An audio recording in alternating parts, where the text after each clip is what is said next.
विरोधियों को बताना चाहता हूं, मान्यवर, उर्दू में भी एक रामायण लिखी गई, चकबस्त रामायण, और उसमें इसी मूल्य को अप्रिशिएट किया गया है कि जब भगवान राम राजा दशरथ से अनुमति लेकर जाते हैं तो उर्दू के प्रसिद्ध शायर चकबस्त ने, और वो लखनऊ के रहने वाले थे, उन्होंने लिखा है, रुखसत हुए वो बाप से लेकर खुदा का नाम, रुखसत हुए वो बाप से लेकर खुदा का नाम, और राहे वफा की मंजिलें अव्वल हुई तमाम।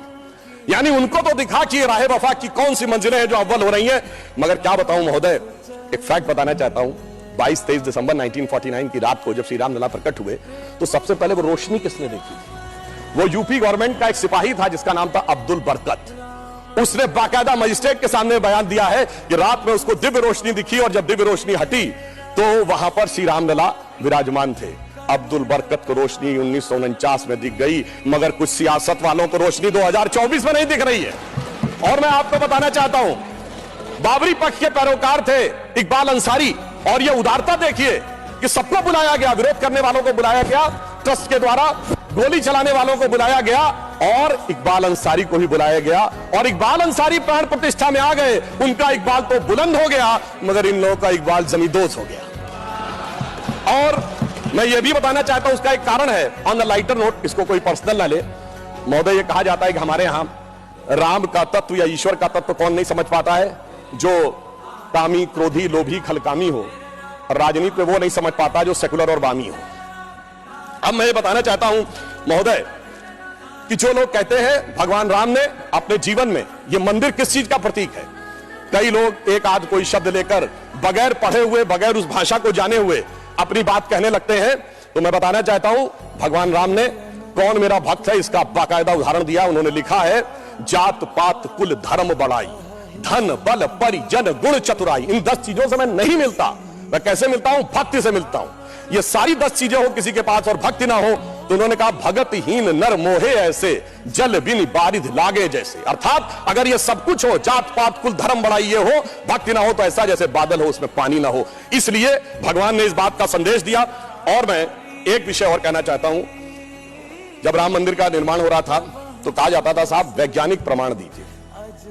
मैं बस एक बिंदु विज्ञान का भी और बताना चाहता हूं।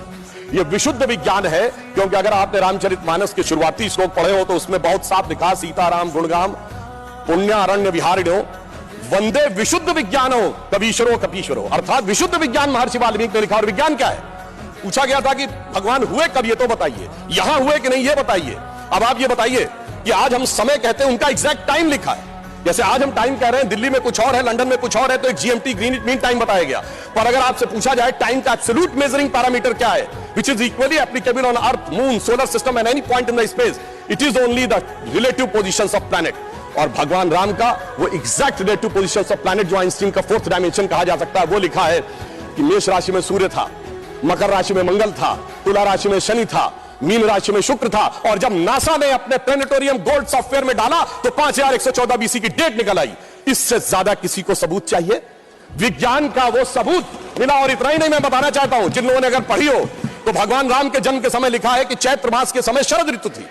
अंगद बताते हैं कि अश्विनी मास यानी आज के अक्टूबर के समय वसंत ऋतु थी। और इतना ही नहीं, कहा गया जब किष्किंधा से भगवान निकलते हैं तो धूमकेतु टकराया था मूल नक्षत्र से, और जब एस्ट्रोनॉमर्स ने इसकी गणना की तो वो ठीक डबल हो जाता है, 14,000 साल पीछे आता है।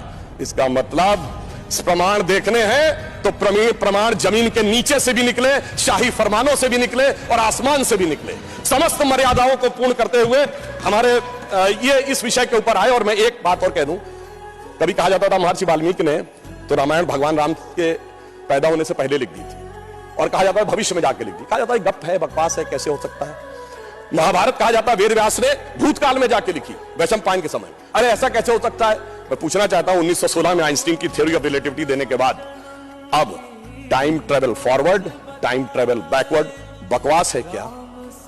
अगर किसी ने साइंस नहीं पढ़ी है तो उसे समझना चाहिए। मगर मैं ये नहीं कहना चाहता हूं इसको कह के, मैं कहना चाहता हूं हमारे ऋषि त्रिकालदर्शी थे, और ये टाइम ट्रेवल तो बहुत छोटी बात थी जो अब धीरे धीरे लोगों को समझ में आ रही है। और मैं एक विषय और कहना चाहता हूं, हम सब ने भगवान राम के मंदिर तो देखा, वहां पर दूसरा सबसे बड़ा मंदिर कौन सा? हनुमानगढ़ी का। आपने हनुमान जी के सैकड़ों हजारों मंदिर देखे होंगे इस देश में, लवकुश का मंदिर देखा है कभी? नहीं। हमारे यहां पुत्र का महत्व नहीं है, शिष्य का महत्व है, भक्त का महत्व है।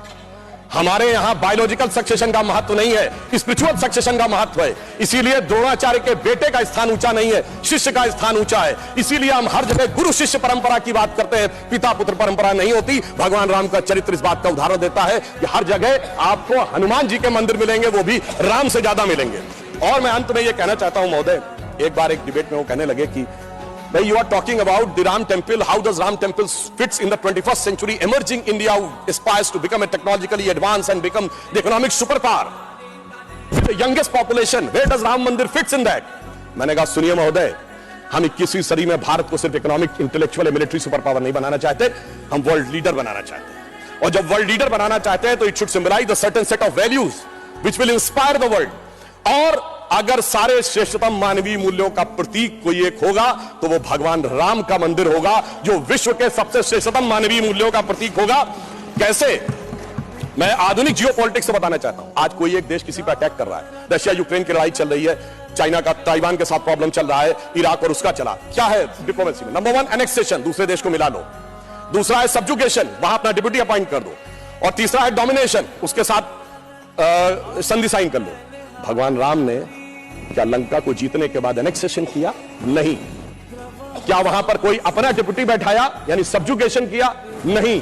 कोई ट्रीटी साइन कराई, डोमिनेशन किया? नहीं। तो मैं कह सकता हूं आज के जियोपॉलिटिक्स वर्ल्ड में जब क्लैश ऑफ सिविलाइजेशन कहा जाता है तो उसका प्रतीक वो राम मंदिर दिखेगा, जो पूरी दुनिया को बताएगा कि पीसफुल कोएग्जिस्टेंस कैसे हो सकता है बगैर एक दूसरे से लड़े हुए। इसलिए मैं कह सकता हूं 21वीं सदी का महान भारत बगैर राम मंदिर के संभव ही नहीं है। और अंत में मैं सिर्फ ये कहना चाहता हूं, ये एक नया इतिहास बना है और ये हमारी सरकार और माननीय प्रधानमंत्री जी की उस दृढ़ इच्छा शक्ति का प्रतीक है जिसके लिए कहा जाता था अरे 370 कभी हटेगी नहीं, राम मंदिर कभी बन ही नहीं सकता। मगर ये वो लोग कहते हैं जो फूलों के हार पहनते हैं। हमारे प्रधानमंत्री जी अंगारों के हार पहनते हैं और जो अंगारों के हार पहनते हैं वो इतिहास को बदलने में निश्चित रूप से सफल होते हैं। इसलिए मैं अंत में यह कहना चाहता हूं, अपनी सरकार को बधाई देते हुए, श्री राम जन्मभूमि न्यास ट्रस्ट, हमने बहुत साफ कहा था हम मंदिर नहीं बनवा रहे, मंदिर न्यास बनवा रहा, हम सिर्फ मार्ग प्रशस्त कर रहे हैं। दूसरों ने कहा था कि हम वो बनवा रहे हैं, तो हम सिर्फ उनके लिए कहना चाहते हैं प्रधानमंत्री जी की तरफ से कि अंगार हार उनका जिनकी सुनहाक समय रुक जाता है, अंगार हार उनका जिनकी सुनहाक समय रुक जाता है, आदेश इधर कर देते हैं इतिहास उधर मुड़ जाता है। धन्यवाद।